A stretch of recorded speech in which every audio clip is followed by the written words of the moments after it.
The first symbol that Takuma is going to draw is actually the symbol of Pluto, the Roman version of Hades. Now, the symbol translates to mind transcending matter to reach for divine spirit. The crescent represents the mind, the cross represents transcending matter, and the divine spirit is represented by a circle. Takuma also draws a skull, which represents Hades since he's the king of the underworld, and the underworld involves death.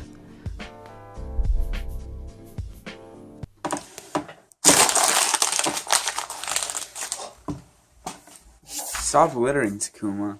I'm sorry. Hades mainly gets his powers from the Helm of Darkness, or the Cap of Invisibility. What this helmet does is it allows the wearer to turn invisible. It also allows dominion over the underworld and the dead, which is useful seeing as how Hades is the king of the underworld.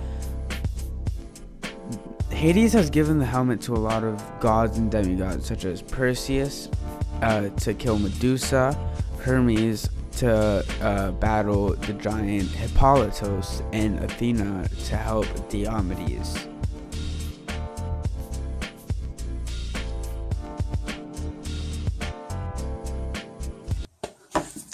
Wait, stop, don't crumple it up. Why? Stop, you just keep crumpling it up and throwing it backwards. What fun is that?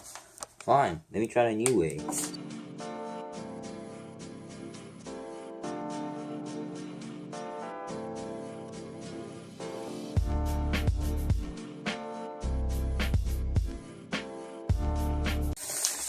Get this, Naveen. Ow! How do you like that, Naveen, huh? God, Is that good? Kuma, what are you doing?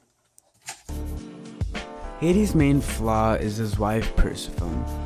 He abducted Persephone at one point, and Persephone's mother wanted her back, so they made a deal saying that Persephone's mother would get her for half a year and Hades would get her for half a year. His other slight flaw is his money.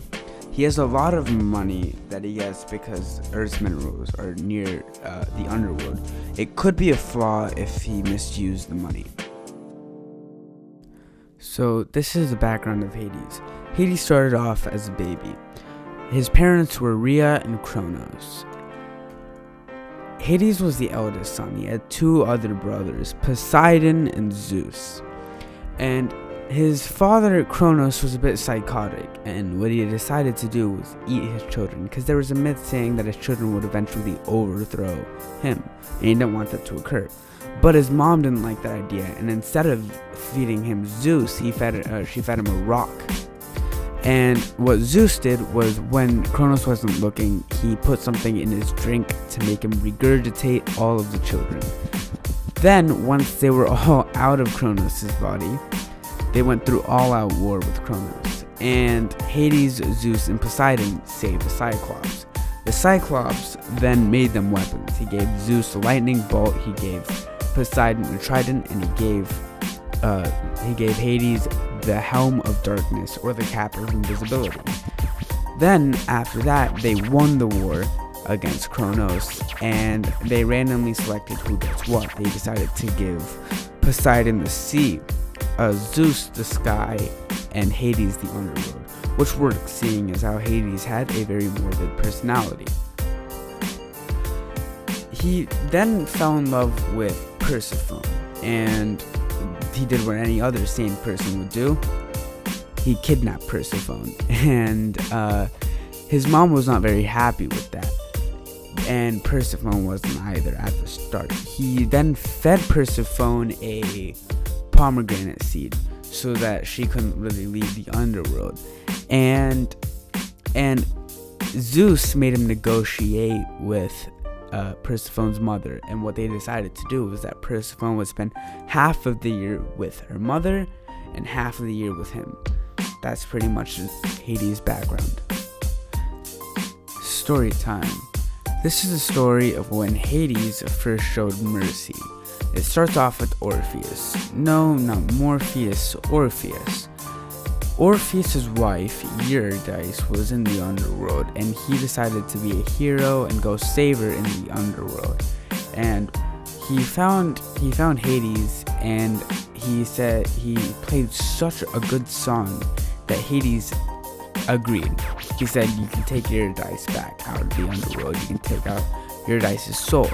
And he had one condition, which was Orpheus could not look back to see how Eurydice was doing as she was going out.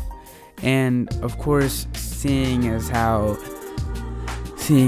Hades is the ruler of the dead, Orpheus did not trust him, and some way along the back, he looked back at Eurydice only to see her go back to the underworld because he broke his deal of the bargain. This is worse than the tragedy of Romeo and Juliet. The end.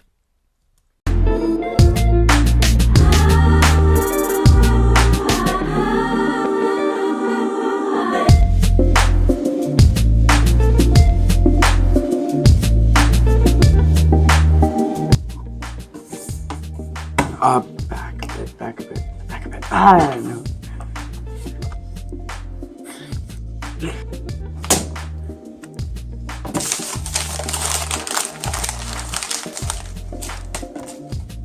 Ow! Paper.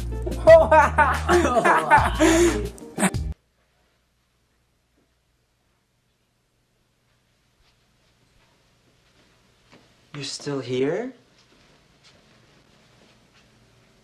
It's over. Go home.